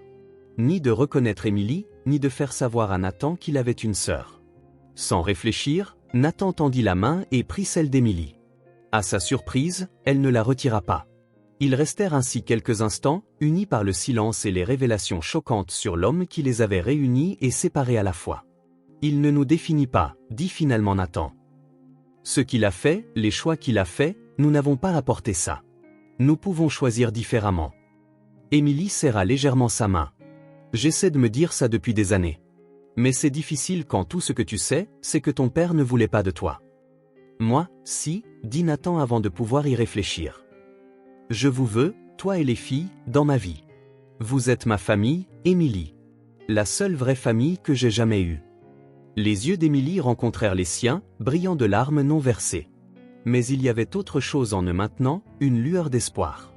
Peut-être un petit signe de confiance qui, à ce moment-là, signifiait tout. Je me suis toujours demandé ce que ce serait d'avoir un frère, admit-elle, sa voix basse et vulnérable. Quelqu'un qui partage le même sang, la même histoire. Moi aussi, avoua Nathan. Grandir en enfant unique, c'est seul, compléta Émilie. Elle relâcha doucement sa main et se leva, se dirigeant vers une petite étagère. Elle revint avec un album photo usé. Je veux te montrer quelque chose, dit-elle en s'asseyant plus près de lui cette fois. Elle ouvrit l'album à la première page, révélant une photo d'une jeune femme magnifique, avec la même couleur de cheveux qu'Émilie et des yeux de forme similaire. C'est ma mère, Margaret, dans la vingtaine. Nathan examina la photo, notant la joie sur le visage de la femme, une joie qui existait avant que William Collins n'entre dans sa vie et ne change tout. Page après page, Émilie lui montra des fragments de son enfance. Des anniversaires simples, des remises de diplômes scolaires, de petites sorties au parc. Sur chaque photo, il n'y avait qu'Émilie et sa mère. Occasionnellement, une amie. Jamais de père. Jamais de famille élargie. Elle a fait de son mieux, dit Émilie en touchant une photo où Margaret la serrait dans ses bras devant un petit sapin de Noël. Elle a parfois travaillé à 2 emplois juste pour me donner une vie décente. Elle semble incroyable, commenta Nathan, ressentant une admiration sincère pour la femme que son père avait rejetée. Elle l'était, confirma Émilie. Tu sais, quand j'étais petite, j'inventais des histoires sur mon père. Je disais qu'il était un astronaute en mission secrète, ou un agent du gouvernement qui ne pouvait pas révéler son identité. Elle rit tristement. C'était plus facile que d'accepter la vérité. Et quelle était la vérité que ta mère t'a racontée? Émilie ferma l'album. Que mon père avait une autre famille qu'il aimait plus. Qu'il avait fait un choix et que ce n'était pas nous. Elle soupira. Elle n'a jamais mal parlé de lui, tu sais. Elle disait qu'il avait ses raisons, que c'était compliqué. Ce n'est qu'en grandissant que j'ai réalisé à quel point elle le protégeait, même après tout. Et toi, as-tu déjà voulu le chercher? Plusieurs fois, admit Émilie. Surtout à l'adolescence. Je suis même allé une fois devant l'immeuble où il travaillait. Je suis resté sur le trottoir d'en face, à regarder. Je l'ai vu sortir, monter dans une limousine. Il semblait si inaccessible. Nathan essaya d'imaginer la scène. Une adolescente observant de loin le père qui ne l'a jamais reconnu, tandis que William Collins continuait sa vie sans jamais regarder en arrière, sans se rendre compte que sa propre fille était là, si proche. Tu sais ce qui est étrange, Émilie, continua-t-il, après avoir eu les filles, une partie de moi voulait qu'elles rencontrent leur grand-père. Pas pour l'argent, mais parce que, parce que la famille devrait compter. J'ai même écrit une lettre quand Lily est née, mais je n'ai jamais eu le courage de l'envoyer. Il a manqué beaucoup de choses, dit Nathan doucement. Il a manqué de te connaître, de te voir grandir, de rencontrer ces petites filles. C'est quelque chose que l'argent ne peut pas acheter. Émilie hocha la tête, des larmes silencieuses coulant maintenant sur ses joues. Nathan n'hésita qu'un instant avant de se rapprocher et de la serrer doucement dans ses bras. Elle se raidit d'abord, mais se détendit bientôt dans son étreinte, se permettant peut-être pour la première fois de pleurer le rejet qu'elle avait porté toute sa vie. « C'est fini », murmura-t-il, la tenant alors que des sanglots silencieux secouaient son corps. « Nous ne sommes plus seuls. » Quand Nathan quitta l'appartement cette nuit-là, quelque chose de fondamental avait changé entre eux. Les documents révélés et les histoires partagées avaient jeté un pont sur le gouffre que William Collins avait laissé. Émilie et Nathan n'étaient plus des étrangers liés par un accident génétique. Ils commençaient enfin à devenir une famille. Et en rentrant chez lui, Nathan réalisa que pour la première fois depuis longtemps, il ne se sentait plus seul au monde. Les petites filles qu'il avait rencontrées au cimetière et la sœur qu'il n'avait jamais su qu'il avait comblé lentement le vide que William Collins avait laissé dans sa vie. Ce n'était qu'un début, un premier geste de confiance authentique, mais pour Nathan, cela signifiait tout. Nathan fixait la ville à travers la fenêtre de son bureau. La vue de Manhattan était imprenable, des gratte-ciel étincelants, le fleuve au loin, des millions de vies en mouvement synchronisé. C'était un empire de béton et de verre, pas si différent de l'empire que William Collins avait construit et lui avait légué. Le téléphone sonna pour la 4e fois. C'était encore Davison, insistant pour discuter des sérieuses préoccupations du conseil concernant son implication avec Emily et les filles. Nathan laissa sonner jusqu'à ce que cela passe à la messagerie vocale. Ces dernières semaines, quelque chose avait changé en lui. La nuit où Emily lui avait montré les documents de sa mère, la preuve que William Collins connaissait sa fille, avait fait un test ADN et avait tout de même choisi de la nier, avait réveillé quelque chose en Nathan. De la colère, oui, mais aussi de la résolution. Il ne serait pas comme son père. Il ne ferait pas les mêmes erreurs. Il s'assit dans son fauteuil en cuir, se tournant pour faire face à la photo sur son bureau. C'était une image qu'il avait prise à la retraite de sauvetage pour animaux. Sophie riant en caressant un lapin, Lily concentrée sur le brossage d'un poney, et Emily regardant ses filles avec un sourire tendre. Il l'avait fait encadrer la semaine précédente, remplaçant le portrait officiel de son père qui avait toujours occupé cette place. Le contraste ne pouvait être plus frappant. William Collins avait toujours regardé le monde à travers le prisme du profit et de l'expansion. La famille était une obligation sociale, un nom à maintenir et à protéger. Jusqu'à il y a quelques mois, cela avait semblé normal à Nathan. C'était tout ce qu'il connaissait. Maintenant, en regardant les visages souriants sur la photo, il réalisait qu'il y avait quelque chose de plus, quelque chose que son père n'avait jamais compris, ou avait compris et rejeté. La simplicité d'appartenir à quelqu'un, d'avoir des gens qui se souciaient de vous pour qui vous étiez, pas pour ce que vous possédiez ou représentiez. Son téléphone personnel vibra avec un SMS d'Emily. Lily a obtenu le rôle principal dans la pièce de l'école. Elle essaie de ne pas le montrer, mais elle est super excitée. Représentation dans 3 semaines. Nathan sourit. 3 semaines, c'était assez de temps pour réorganiser son emploi du temps, même si cela signifiait reporter la réunion avec les investisseurs japonais. Il y a quelques mois, cette idée aurait été impensable. Maintenant, cela semblait le seul choix possible. Sa réponse fut immédiate, « Je ne manquerai ça pour rien au monde. Elle sera géniale. » Quand la porte de son bureau s'ouvrit sans avertissement, Nathan savait déjà qui c'était. Davison prenait rarement la peine de frapper quand il était inquiet, et dernièrement, il semblait toujours inquiet. « Nathan, nous ne pouvons plus reporter cette conversation. » L'avocat posa un épais dossier sur le bureau. « Le conseil exige des réponses. Les rumeurs sur votre famille nouvellement découverte se répandent. » Nathan haussa un sourcil, sa voix calme. « Et ?» Davison parut sincèrement perplexe. « Vous mettez en péril tout ce que votre père a construit.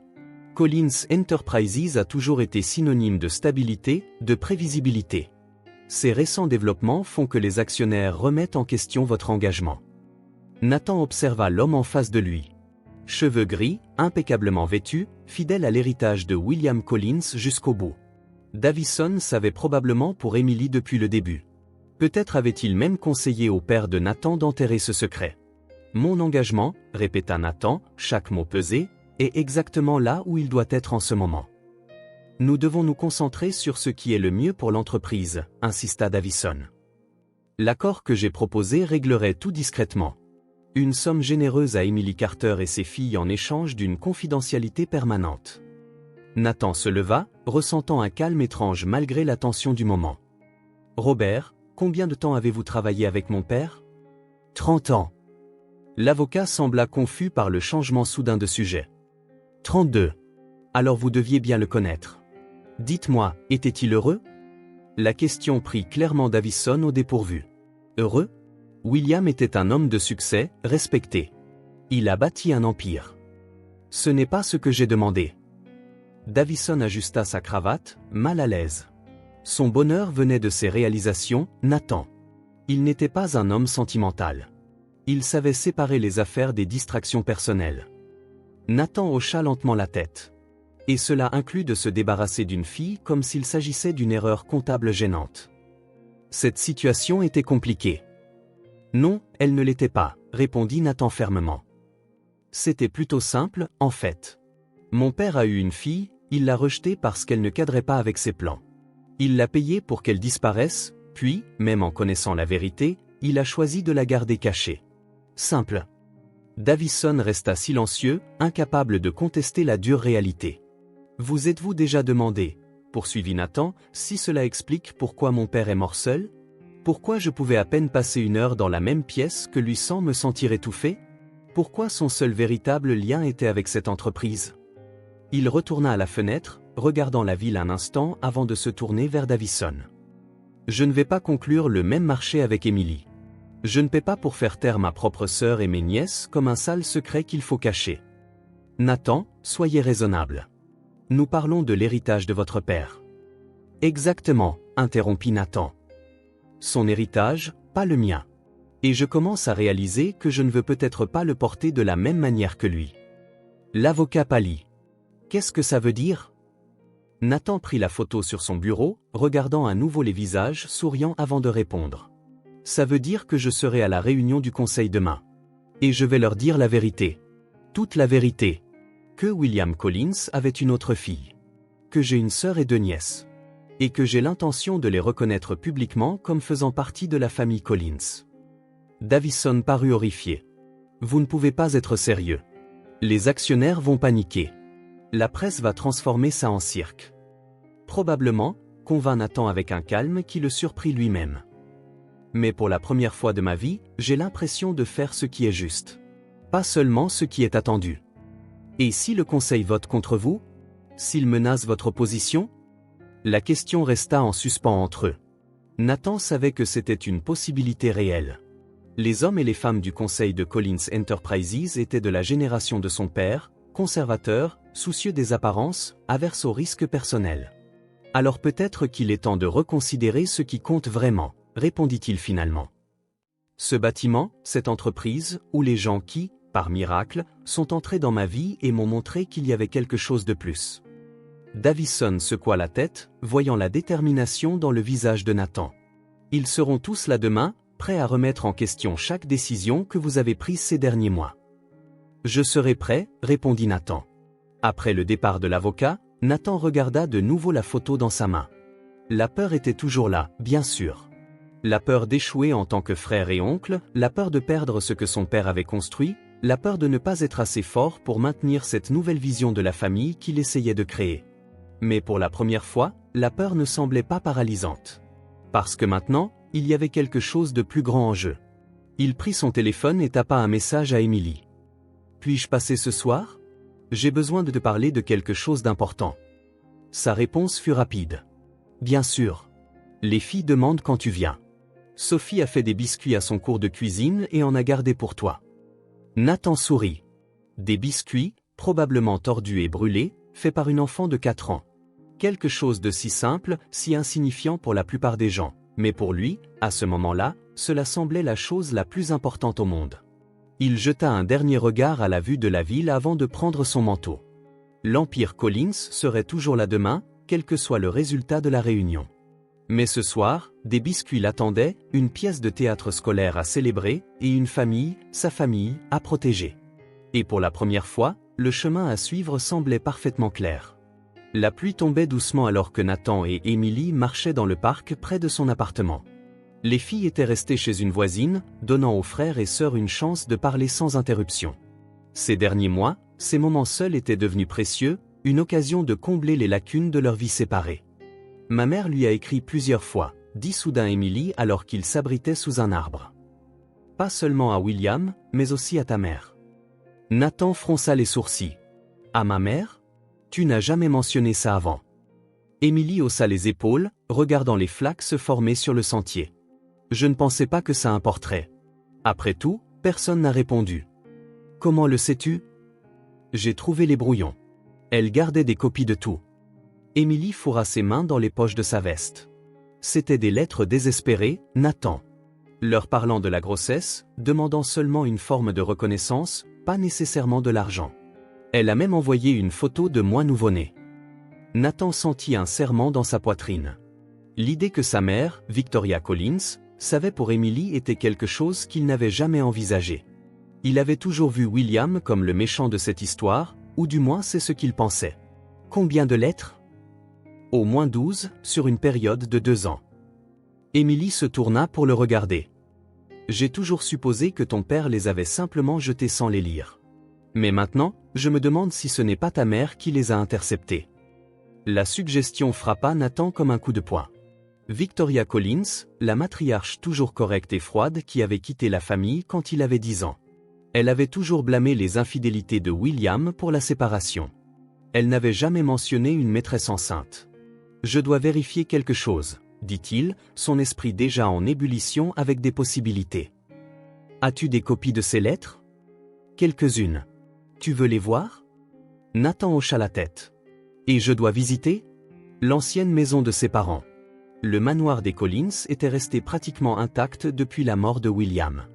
Nathan s'y rendait rarement, préférant son appartement en ville. Mais maintenant, en parcourant ces couloirs silencieux, il cherchait des réponses qui pourraient être cachées entre ces murs. Le bureau de sa mère, une pièce que William n'avait jamais rénovée après son départ, était exactement comme elle l'avait laissé. Des étagères de livres, un bureau élégant, et ce coffre en acajou qui était toujours verrouillé dans le coin. Nathan se souvint avoir posé des questions à ce sujet enfant, pour ne recevoir que des réponses évasives. Il fallut près d'1 heure de fouille dans les tiroirs pour trouver une petite clé dorée, cachée dans un compartiment secret du bureau. Quand il ouvrit enfin le coffre, son cœur s'emballa. Des lettres. Des dizaines, organisées par date. Certaines encore dans leurs enveloppes d'origine, d'autres soigneusement dépliées. L'écriture était reconnaissable entre toutes. La même que celle des copies qu'Emily lui avait montrées. Des lettres de Margaret Carter à Victoria Collins, implorant la compassion d'une femme à une autre. Maintenant, Nathan était assis par terre, lisant lettre après lettre, chaque mot intensifiant sa colère. Sa mère savait. Elle avait toujours su. Non seulement elle avait ignoré les appels désespérés d'une femme enceinte, mais elle avait activement dissimulé l'existence d'Emily. Dans l'une des lettres, Margaret avait écrit « Je ne demande pas à votre mari de reconnaître publiquement notre fille. Je veux seulement qu'elle puisse rencontrer son père, et peut-être un jour, son demi-frère. Chaque enfant mérite de savoir d'où il vient. » Attachée à cette lettre se trouvait une photo de bébé. Emily, a seulement quelques mois. Au dos, la date et un simple message, Emily Carter Collins. Votre fille. Les mains tremblantes, Nathan prit son téléphone. Il était temps pour une visite qu'il avait reportée depuis bien trop longtemps. Victoria Collins vivait maintenant dans une élégante propriété des Hamptons, loin des regards de la société new-yorkaise. Après le divorce avec William, elle avait reçu une fortune considérable et choisi une vie discrète mais luxueuse. Elle voyait rarement son fils, limitant les contacts à des appels téléphoniques occasionnels lors des dates importantes. Quand Nathan arriva à l'improviste, il la trouva exactement comme il l'imaginait, assise dans la véranda, buvant du thé comme si rien au monde ne pouvait perturber sa sérénité. À 65 ans, Victoria maintenait l'élégance austère qu'il avait toujours définie, cheveux parfaitement teints, posture impeccable, expression contrôlée. « Nathan » dit-elle avec une légère surprise. Quelle visite inattendue! Il ne répondit pas au baiser formel qu'elle lui offrit. À la place, il posa un paquet de lettres sur la table à thé. « Que sont ceux » demanda-t-elle, bien que ses yeux révélassent qu'elle savait déjà. « Des lettres. De Margaret Carter. Toutes adressées à toi. Toutes au sujet d'Emily. La fille que père a eue avec elle. Ma demi-sœur. » Victoria but une gorgée de son thé, comme si elle avait besoin de temps pour organiser ses pensées. « Je vois que tu as fouillé dans de vieilles affaires. Tu ne vas pas le nier, alors ? » Nier quoi, exactement ? Sa voix resta calme, presque clinique. « Que ton père a mis une secrétaire enceinte. Qu'elle a essayé d'utiliser l'enfant pour obtenir de l'argent. C'est une vieille histoire, Nathan. » La froideur de sa réponse alimenta davantage la colère de Nathan. Elle ne voulait pas d'argent. Elle voulait juste qu'Emily rencontre son père, qu'elle sache qui il était. Victoria se déplaça dans son fauteuil, le regardant enfin dans les yeux. Elle voulait bien plus que ça.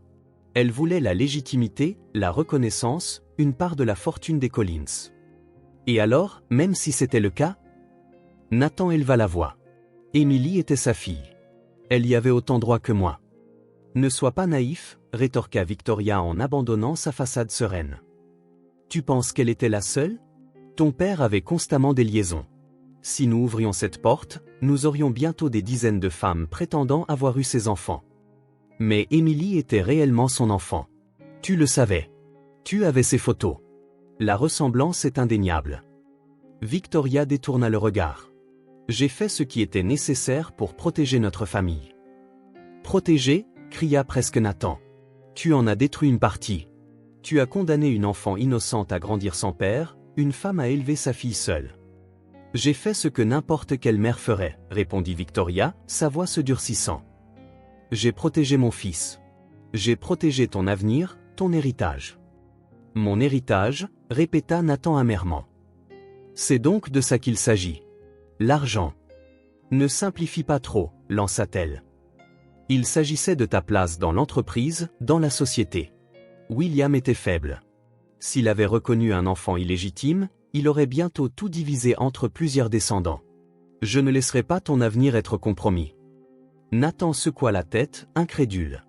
Donc, pendant que tu te battais avec père pour ses infidélités, tu cachais simultanément les conséquences de l'une d'entre elles. Quelle hypocrisie! Victoria se leva, clairement ébranlée. Tu ne comprends pas comment c'était. Notre mariage s'effondrait déjà. Si cette femme et son enfant entraient officiellement dans nos vies, je perdrais tout. William m'aurait peut-être quitté pour elle. Donc, ce n'était pas pour me protéger, conclut Nathan, la déception évidente dans sa voix. C'était pour toi. J'ai fait ce que je pensais être le mieux à l'époque, insista Victoria, sa voix tremblant légèrement maintenant. Et après? Après que toi et père vous soyez séparés? Après sa mort? Pourquoi ne m'as-tu jamais parlé d'Émilie?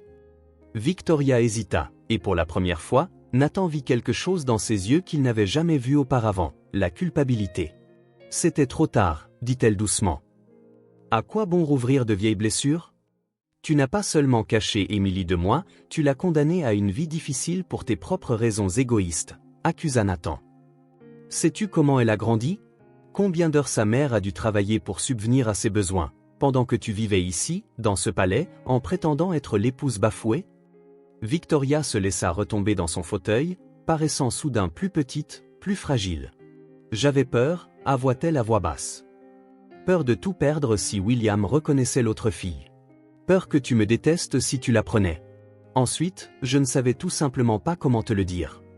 Nathan regarda la femme devant lui, élégante, contrôlée, calculatrice. Sa mère, qui semblait toujours si sûre d'elle, si certaine de ses décisions. Maintenant, il ne voyait qu'une personne effrayée qui avait fait des choix terribles pour protéger son propre confort. Émilie a 2 filles, dit-il finalement. Tes petites filles. Lily et Sophie. Des enfants merveilleuses que tu ne rencontreras jamais. Victoria leva les yeux, surprise. Nathan, ne sois pas drastique. Nous pouvons régler ça entre adultes. Peut-être que je peux les rencontrer maintenant. Offrir une compensation? Compensation? Nathan rit sans humour. Tu penses que tu peux simplement racheter ta place? Payer pour effacer ta conscience? J'essaie de faire ce qui est juste, maintenant, argumenta Victoria. C'est trop tard, répondit Nathan en se levant. Émilie a grandi sans père à cause de tes choix. Les filles ont grandi sans grands-parents. Et moi, j'ai passé toute ma vie à croire que j'étais un enfant unique, à gérer une solitude que tu as aidé à créer. Victoria tendit une main suppliante. Nathan, s'il te plaît, je suis ta mère. Il la regarda un long moment, ressentant un mélange de pitié et de déception. Une mère qui m'a caché ma sœur pendant 30 ans. Qui a jeté des lettres implorant de l'aide. Qui a mis l'argent et le statut au-dessus d'une enfant innocente. Nathan rassembla les lettres de la table. Je dois y aller. Émilie et les filles m'attendent. Ma famille m'attend. Et moi? Demanda Victoria, son sang-froid se brisant enfin. Vas-tu simplement me couper de ta vie? Nathan s'arrêta à la porte, jetant un dernier regard à la femme qui l'avait élevé. Je ne sais pas, mère. Je ne sais vraiment pas si je peux pardonner ça. Je vais avoir besoin de temps. En retournant en ville, il sentit une lourdeur dans sa poitrine. Pas seulement de la colère, mais une profonde tristesse. Il avait perdu la mère qu'il pensait avoir. Mais peut-être, enfin, avait-il trouvé la vérité. Et la vérité, aussi douloureuse soit-elle, était le premier pas vers la construction de quelque chose de nouveau, de quelque chose d'honnête, de quelque chose de meilleur que ce que ses parents avaient créé. La pluie battait contre les fenêtres de l'appartement de Nathan alors qu'il fixait la ville à travers le verre embué. 3 jours s'étaient écoulés depuis sa confrontation avec sa mère, et ses paroles résonnaient encore dans son esprit. Assis dans la pénombre, éclairé uniquement par la faible lueur d'une lampe, il faisait tourner un verre de whisky dans sa main sans vraiment boire. Son téléphone vibra pour la 10e fois de la journée. Encore Victoria. Tous les appels précédents étaient allés à la messagerie vocale, tout comme celui-ci. À côté du téléphone, éparpillé sur la table basse, se trouvaient les lettres, témoins silencieux de 30 ans de mensonges soigneusement construits. La sonnette retentit, le tirant de ses sombres pensées. En ouvrant, il trouva Émilie, tenant un parapluie dégoulinant. « Tu ne réponds pas à ton téléphone », dit-elle simplement. Les filles s'inquiètent. Je m'inquiète aussi. Nathan s'écarta, la laissant entrer. Je suis désolé. J'avais besoin de réfléchir. Émilie accrocha son manteau mouillé et regarda autour de l'appartement partiellement sombre. Verres usagés, lettres sur la table. On dirait que réfléchir n'aide pas beaucoup, remarqua-t-elle en allumant plus de lumière. Comment savais-tu où j'habitais ? Lily a demandé à ton chauffeur la dernière fois qu'il nous a récupérés, dit Émilie avec un petit sourire. Elle a toujours été observatrice. Nathan secoua la tête, impressionné par l'intelligence de sa nièce. Assieds-toi. Tu veux quelque chose à boire ? Un thé serait bien. Tu as l'air d'en avoir besoin aussi, à la place de ça, dit-elle en montrant le whisky à peine touché. Dans la cuisine, pendant que l'eau bouillait, Nathan sentit le poids des derniers jours s'alléger légèrement. Il y avait quelque chose de rassurant dans la présence d'Émilie. Peut-être parce qu'elle comprenait mieux que quiconque la complexité de tout cela. « Ta mère m'a appelé », dit Émilie quand il revint avec 2 tasses de thé. Nathan se figea. « Quoi ? Comment a-t-elle eu ton numéro ? » Apparemment, elle a ses méthodes. Émilie but une gorgée de son thé. Elle a demandé à me rencontrer. A dit qu'elle voulait connaître ses petites filles. Et qu'as-tu dit ? Que j'y réfléchirais. Émilie le regarda dans les yeux. Que aurais-je dû dire ? Nathan s'assit, sentant l'épuisement le gagner. Je ne sais pas. Une partie de moi veut te garder, toi et les filles, aussi loin d'elle que possible. Et l'autre partie ? L'autre partie se souvient que malgré tout, c'est ma mère, soupira-t-il.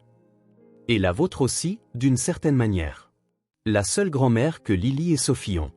Émilie regarda les lettres sur la table. Tu les as toutes lues ? Toutes. Ta mère était incroyable. La façon dont elle écrivait, toujours digne, ne mendiant jamais d'argent, juste de la reconnaissance. Nathan secoua la tête. Et ma mère a tout gardé, sans jamais répondre. Pourquoi penses-tu qu'elle a gardé les lettres au lieu de les détruire ? Demanda Émilie. La question prit Nathan par surprise. Il n'y avait pas pensé. Je ne sais pas, admis. Peut-être, la culpabilité. Ou peut-être qu'elle n'a jamais été complètement en paix avec sa décision, suggéra Émilie. Les gens sont rarement tout bons ou tout mauvais, Nathan. Même quand ils font des choses terribles.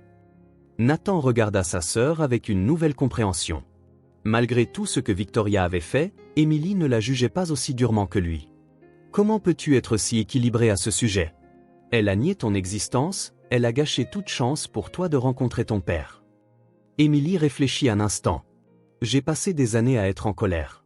Contre ton père, ta mère, le système qui a permis à un homme riche de se débarrasser de ses responsabilités. Mais la colère ne faisait que me consumer de l'intérieur. Ça ne changeait rien. Elle toucha doucement l'une des lettres. Quand j'ai eu les filles, j'ai réalisé que je devais décider qui je voulais être, quel exemple je voulais donner. Le ressentiment ou le pardon. L'amertume ou l'espoir. Elle croisa le regard de Nathan. J'ai choisi le chemin le plus difficile, mais le seul qui me permettait d'avancer. Tu suggères que je devrais pardonner à ma mère ? Je suggère que tu dois traiter tes sentiments avant de prendre une décision finale, répondit Émilie. Le pardon ne signifie pas approuver ce qui a été fait. Cela signifie se libérer de porter cette colère. Nathan resta silencieux, absorbant ses paroles. Après quelques instants, il demanda « Comment vont les filles ?» Leur oncle préférait leur manque, répondit Émilie avec un doux sourire. Sophie demande tous les jours quand tu reviens pour dîner. Une chaleur se répandit dans la poitrine de Nathan à ces mots. En quelques mois seulement, ces petits enfants étaient devenus une partie si essentielle de sa vie que la pensée de les décevoir lui semblait insupportable. Tu sais ce dont tu as besoin. Émilie se leva de manière décisive. Du temps loin de cet appartement, loin des affaires, loin de toute cette pression. J'ai des responsabilités, Émilie. Oui, et l'une d'entre elles est de prendre soin de toi. Elle croisa les bras. Prends quelques semaines de congé. Prends de vraies vacances pour la première fois de ta vie. Passe du temps avec nous. Nathan hésita. Les directeurs de l'entreprise font pression pour une résolution finale sur vous tous. Et que veux-tu faire à notre sujet? Je veux faire ce qui est juste, répondit-il promptement. Émilie sourit. Alors commence par faire ce qui est juste pour toi. Respire, réfléchis, puis décide. Après le départ d'Émilie, Nathan réfléchit à ses paroles. Peut-être avait-elle raison. Peut-être que ce dont il avait besoin n'était pas plus de réunions ou plus d'analyse, mais simplement du temps. Pour ressentir, pour comprendre ce qui comptait vraiment. Il prit le téléphone, et pour la première fois depuis des années, appela son assistant avec une demande sans précédent. « Marc, j'ai besoin que tu réorganises mon emploi du temps pour les 3 prochaines semaines. Je prends des vacances. » La petite maison de plage dans les Hantons était fermée depuis des années. Elle appartenait à la famille Collins depuis des générations, mais William l'utilisait rarement, préférant les hôtels de luxe pour ses quelques vacances. Nathan avait de bons souvenirs de l'endroit, c'était l'un des rares où sa famille semblait presque normale, avant que le mariage de ses parents ne s'effondre. L'idée d'y emmener Émilie et les filles lui vint naturellement. Ce n'était pas ostentatoire comme les autres propriétés de la famille, juste une simple maison surplombant l'océan avec un accès direct à la plage. Parfait pour les enfants, loin du chaos de la ville et des obligations qui les attendaient. « C'est vraiment à toi ?» demanda Sophie, les yeux écarquillés, en courant de pièce en pièce. « En fait, c'est à nous » répondit Nathan, regardant l'excitation de sa nièce. « Ça appartient à la famille Collins. Et vous êtes des Collins aussi. » Émilie, déchargeant dans la cuisine, s'arrêta en entendant ces mots. C'était la première fois que Nathan les incluait si directement dans l'héritage familial. Les jours suivants se déroulèrent dans une bulle paisible de simplicité. Les matinées sur la plage à construire des châteaux de sable avec les filles, les après-midi à explorer la petite ville côtière ou à lire sous le doux soleil d'automne, les soirées à jouer à des jeux de société ou à regarder des films, tous entassés sur le grand canapé du salon. Pour Nathan, c'était comme découvrir une vie entièrement nouvelle. Pas de réunions, pas d'appels téléphoniques constants, pas de pression sur des décisions affectant des milliers d'emplois.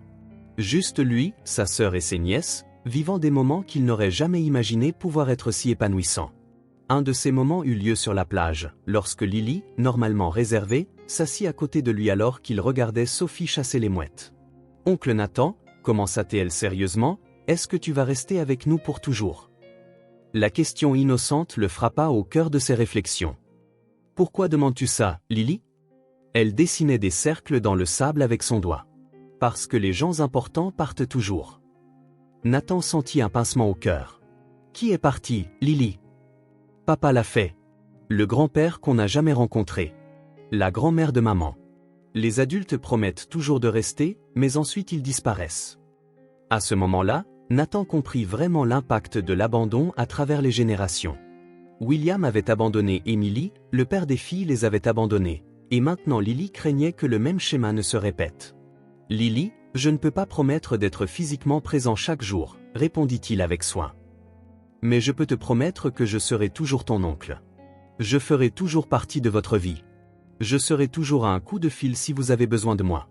C'est une promesse que je ne briserai pas. » La fillette l'étudia un long moment avec cette intensité si réminiscente d'Émilie. « Tu le promets vraiment ?»« De tout mon cœur, » répondit Nathan en tendant son petit doigt. Lily accrocha son petit doigt autour du sien, scellant le pacte avec le sérieux que seule une enfant de 6 ans pouvait accorder à une promesse. Cette nuit-là, après que les filles se furent endormies, Nathan et Émilie s'assirent sur le porche, regardant les vagues au clair de lune. « Lily m'a demandé si je resterais pour toujours, » commenta-t-il.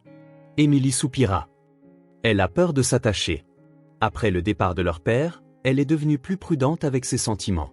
« Je lui ai promis que je serais toujours dans sa vie, » dit Nathan.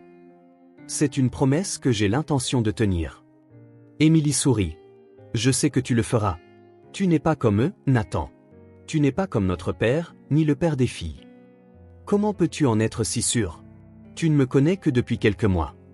Parce que je les ai vus, les hommes comme notre père, qui voient les gens comme des pions jetables dans leur jeu de pouvoir. » Elle le regarda dans les yeux. « Tu aurais pu faire la même chose. Tu aurais pu nous offrir de l'argent en échange du silence. Tu aurais pu simplement disparaître de notre vie. Mais tu es là, à construire des châteaux de sable avec mes filles et à faire des promesses que tu comptes tenir. Nathan sentit un poids se soulever de ses épaules. Quand j'ai trouvé les filles au cimetière, je pensais que c'était juste de la culpabilité pour quelque chose que mon père avait fait. Mais maintenant, il chercha les mots justes. Maintenant, je réalise que vous êtes la famille que j'ai toujours voulu.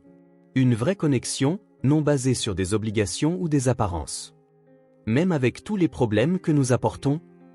Surtout avec eux, répondit Nathan en souriant. Les vraies personnes ont de vrais problèmes. C'est ce qui les rend réels.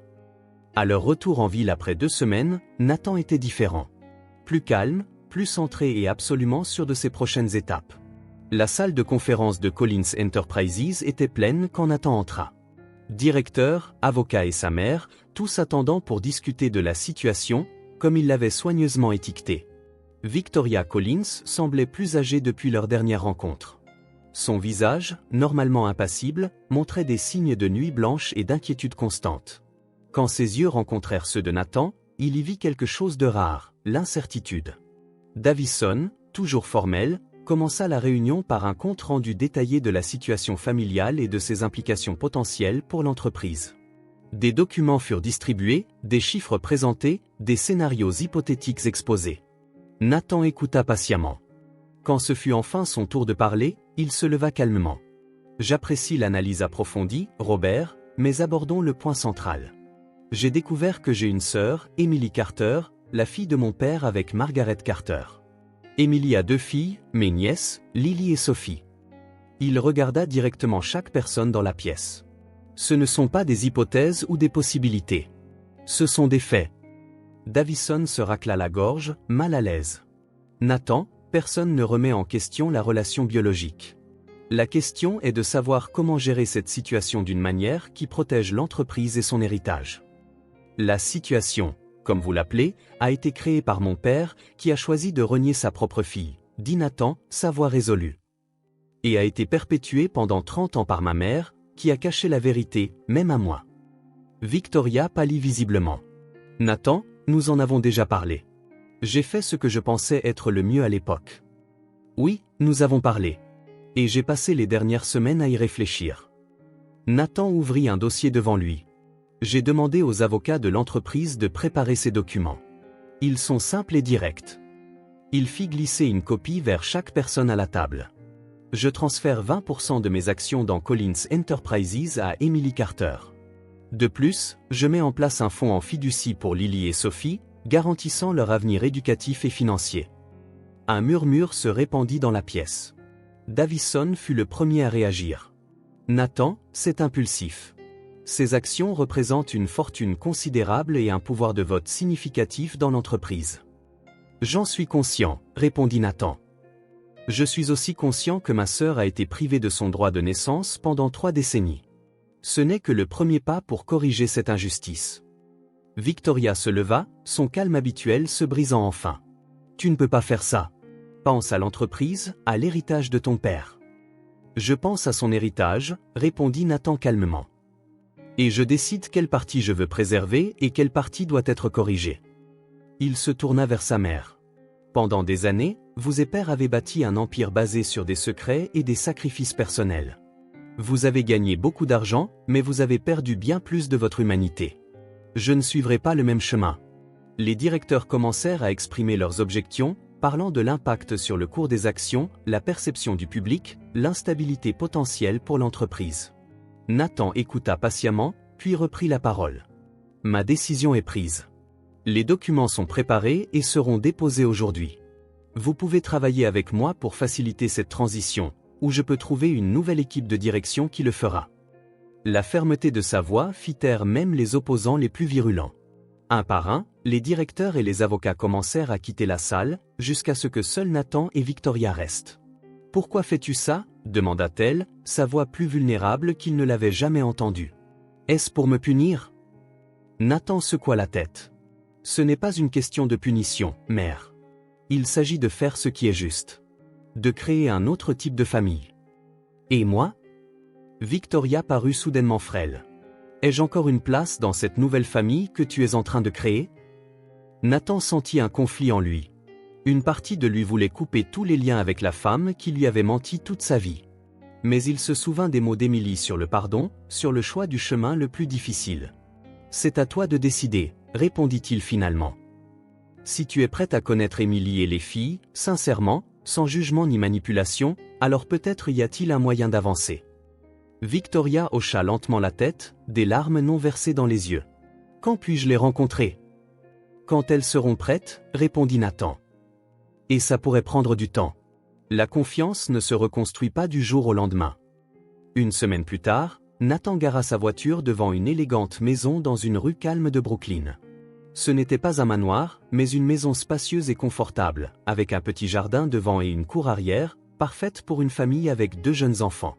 Émilie attendait sur le trottoir, l'incrédulité peinte sur son visage alors qu'elle regardait la maison. « Tu plaisantes, n'est-ce pas ?» demanda-t-elle quand il s'approcha. Nathan lui tendit un dossier. Acte de propriété, clé, tous les documents nécessaires. La maison est à ton nom. Émilie secoua la tête, visiblement émue. Nathan, c'est trop. D'abord les actions de l'entreprise, maintenant ça? Ce n'est pas trop, l'interrompit-il doucement. C'est ce qui aurait dû être à toi depuis le début. Une part équitable de l'héritage Collins. Je ne sais pas quoi dire. Dis que tu acceptes. Que tu quitteras cet appartement exigu et que tu donneras aux filles une cour pour jouer, leur propre chambre, un quartier sûr. Émilie regarda de nouveau la maison, puis son frère. Pourquoi fais-tu tout ça? Nathan sourit. Parce que nous sommes une famille. Parce que Lily et Sophie méritent la stabilité. Et parce que tu mérites un nouveau départ. À ce moment-là, les filles sortirent en courant de la voiture.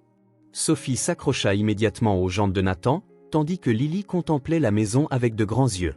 « On va vivre ici, oncle Nathan ?» demanda Sophie en sautant d'excitation. « Oui, princesse.